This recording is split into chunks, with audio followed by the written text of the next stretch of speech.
Thank you, one and all, for taking time out of your day to join us for this particular panel for Naiccon 2020's COM-eCON event. My name is Les Allen from Geek XP's Release the Geek podcast and the Icon Comics and Games Convention in Johannesburg.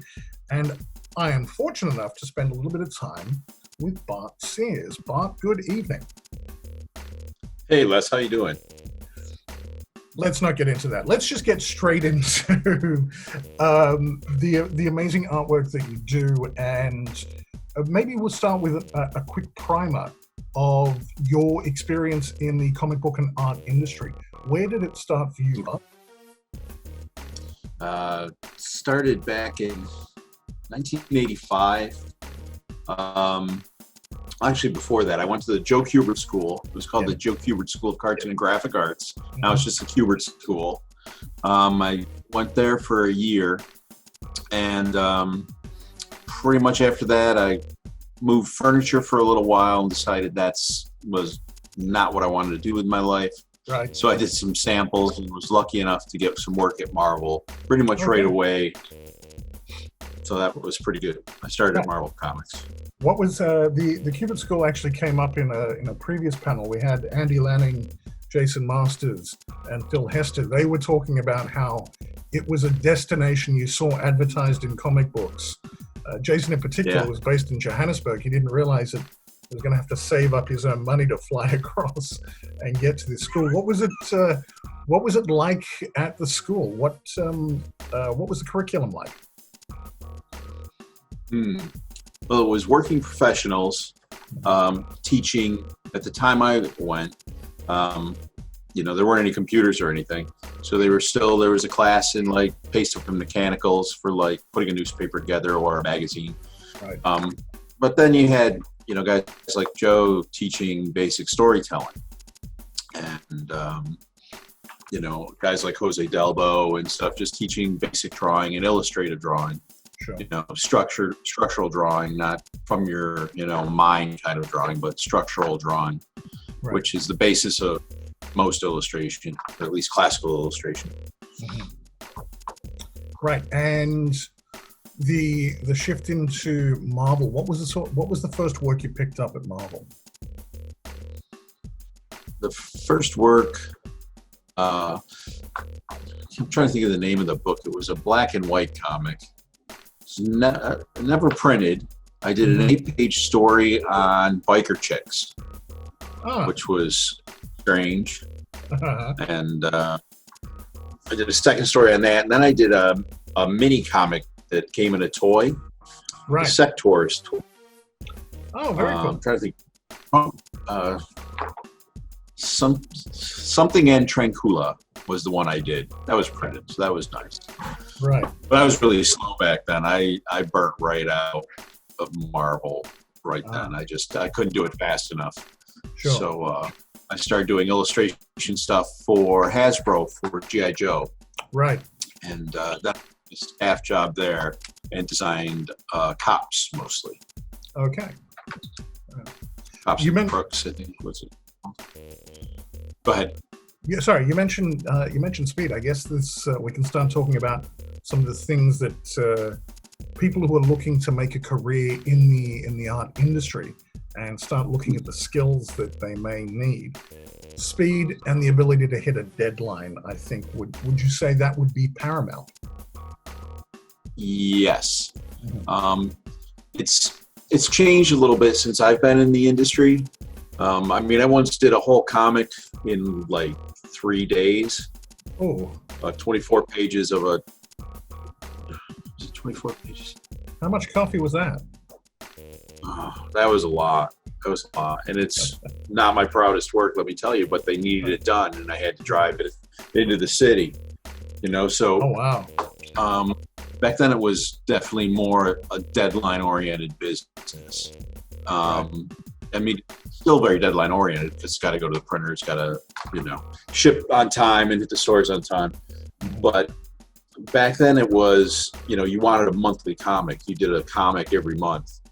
And they changed that formula, as everybody's aware of, to working in story segments. So you'll do a 3-segment story or a 6-segment story. And artists seem to keep changing.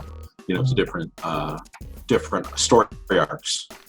So they have more time than they used to have in the old days. Sure. As far as quality's become more paramount. Oh, quality is now key. Okay. Consistency and quality. I mean, you always strove for that, but if you had a deadline, you shaved corners where you could to make the deadline or to help somebody out on a deadline. Sure. When it comes to getting started with art for the comic book medium, what sort of practice type exercises could somebody do? Your key things to be aware of, like, would be anatomy, dimensions, proportions, those sorts of things. What things could the beginner artist or the intermediate artist do to start practicing and getting faster as far as quality of work is concerned? Well, draw from life. I mean, you eventually will draw from just your brain and from your memory, but you've got to learn it somewhere. So if you can draw from life, if you find a life drawing class, I don't know how prevalent those are anywhere anymore, but anything you could draw from life, just sitting in your room and drawing, even just your furniture, and starting to understand the basic elements of perspective. The perspective is probably the biggest single element of any illustrative drawing. Every drawing has perspective, so you have to understand how that works first and foremost. Right. And it's obviously easier to see on furniture and cars and buildings and structures than it is in people, but you have to get that knowledge so that you can, start to learn to draw a much more complicated thing like a person in perspective. Some people might get discouraged by their first attempts that it's not very good. What sort of encouragement, what sort of comment can you make to those people who might be maybe a bit hard on themselves the first time around? Well, I can't remember who said it at the Kubert School, and I'm sure it's been said throughout history, but every artist has at least 10,000 horrible, crappy drawings in them before they do one good one. So you've got to do a lot of drawing. So if your first one isn't so good, don't worry about it, because nobody's was. Right. I don't know how many thousands of drawings before I had, published work. I started drawing when I was 10 years old with the goal of being a comic artist. Mm-hmm. And I was lucky enough to get to it by the time I was 21, but at 21 I wasn't even fast enough.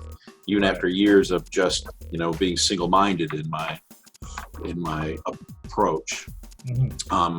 But always simplify things. Everything is made up of simple, basic shapes: blocks, squares, cylinders, cubes, balls. Everything is simple. So if you can simplify the objects you're drawing and then add detail, that's how you build a drawing. That's how structural drawing and illustrative drawing is created. Sure. I think it'd still be a little daunting to hear 10,000 mistakes before you get something right, but the aim is to then reduce that 10,000 between each instance of something good. Yes. Because it's just a way to make sure that you understand it's going to take a while. Nobody wakes up and can just draw like, John Buscema or something. I mean, it takes a lot of practice. Just like if you wanted to play football, you don't suddenly, get up off your couch and go play professional sports. I mean, you spend a lifetime training your body and your mind and your abilities to get to a point where you can actually play professionally. And it's the same with drawing a comic or doing concept art for movies or any of that stuff. It's, a lot of work. It's not easy. Actually, that's possibly a good topic to diverge into. You mentioned that you can start with your artwork, but it might move on to different industries. It doesn't necessarily have to be that you become a comic book artist.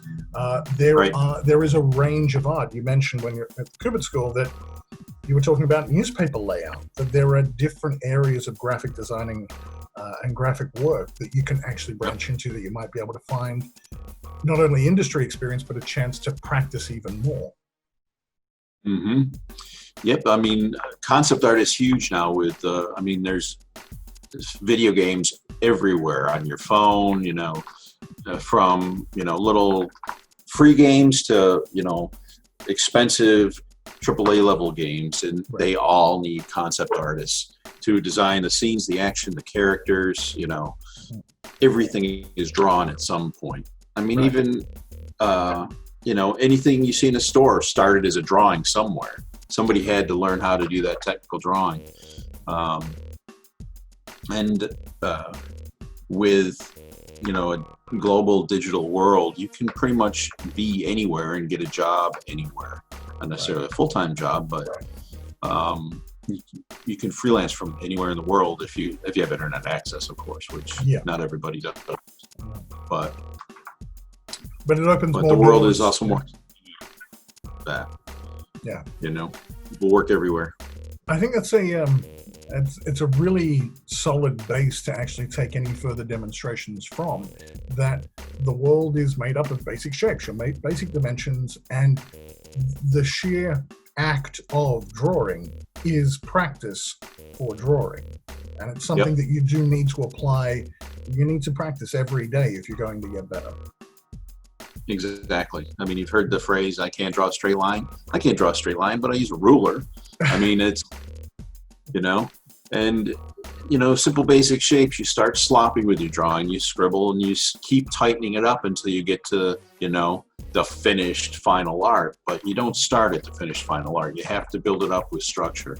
And structure is sloppy, ugly, you know, jumbled together.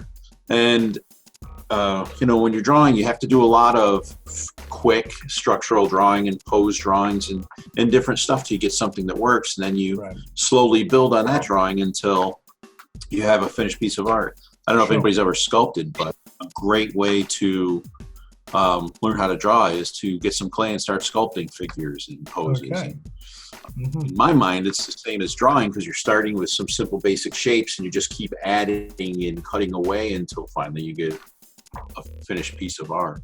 And you know, clay is much more hands-on and easier to see in 3 dimensions than that 3-dimensional thing where I talked about perspective before, that you get with clay as you're sculpting something. You know, you start to see that in your head when you're drawing just on a flat 2-dimensional surface. And that's a good, easy way, I think, to get some practice drawing without, you know, sitting there, you're starting to see things in space, form in space. It's a nice example, the idea of either clay or even like aluminum foil, just being able to roll it around, open it back up, make it into an arm, make it into a head, those sort of things. They're all going to help reinforce practically the notions of perspective and proportion. I mean, and you know, just to see, you know, if you have a mirror and you can just see how your arm looks flat on, and as it goes away from you, and not necessarily in a forced perspective, but just to see how those shapes look in different positions, it starts to, the more you look at stuff and study it and then try to draw it, the more you build up an image in your mind that you can then manipulate into whatever pose or image or character you like. As a quick diversion there, how often have you sat there with your hand up like that, trying to get the hand right? Have you done it? Oh yeah, I used to have at my drawing table, and I have a mirror here and one there and one back here, so I could see different angles. But you know, with cell phones now, you can just easily take a quick snap and get that reference thing you need to get. So that cell phone is a real handy drawing aid. Yeah, that's a neat trick. If your cell phone, your mobile phone has a camera, take a quick shot of the hand in the pose that you want it, and just use the phone as the reference. It's a really good suggestion. Yeah, it's nice. And even if you do have the mobile phone or the camera, you can take a shot of anything, go back home later, and start sketching it out. You know? Right, excellent. It's really handy. One last topic before we stop this portion of the interview. When it comes to getting criticism, when it comes to getting feedback, your first few attempts, unless you're some sort of genius, your first few attempts are going to suck. They're going to be pretty terrible. What tips do you have for the budding artist on handling rejection, on handling criticism, to be able to take what they need and move forward? Most guys that review your stuff will take into account what they see and look for things that you can build on. The positive, they'll try to take positives to push you forward in your art. Most guys won't focus on the negative and try to cut you down. Unfortunately, as an artist, your heart's right there on that paper, and almost anything you hear that isn't glowing praise is like somebody cutting the heart from your body. So it's really difficult to learn to take criticism constructively. I guess my advice would be to realize that you aren't coming out of the gate Michelangelo. You aren't the best artist in the world, and you have to grow. Right. And if you aren't your own worst critic, there's no way possible you'll be able to grow as an artist. So there's no way anybody has ever been able to say anything about my art that I didn't hate 10 times worse and try to work on 10 times harder. So you have to start learning to look at your stuff very, very critically on your own, so that when you go to a critique and people are saying stuff about it, maybe some critical and some positive, you can balance that out in your head and pick positive stuff out and push forward with that, while realizing that the negative stuff, if they've said something that you really got to work on or whatever, that you take it to heart, that they're trying to cut you up or hurt you. They're just trying to give you the benefit of what they've learned over years, so that hopefully you grow. I mean, every artist I've ever met wants other people to draw well. I mean, we love seeing these guys' stuff at shows. I mean, it's great seeing people that have put that much effort in, and we know how much more effort they're going to have to put in if they want to get to the point where any professional artist has achieved. So, I mean, we know what our words come across like, and we try to, really be helpful. So, nobody's trying to cut you down. Everybody's trying to build you up. So just take it for what it's worth and realize that you are not, the best artist in the world yet. So, work on your stuff. Bart, I'm going to say thank you very much. You've been more than gracious with your time. I know that you've got some other little tips and tricks in store for us, but I wanted to say, on behalf of Nairobi COM-eCON and COM-eCON 2020, thank you very much for being a guest and being part of our event. It's a great pleasure. Thank you for having me.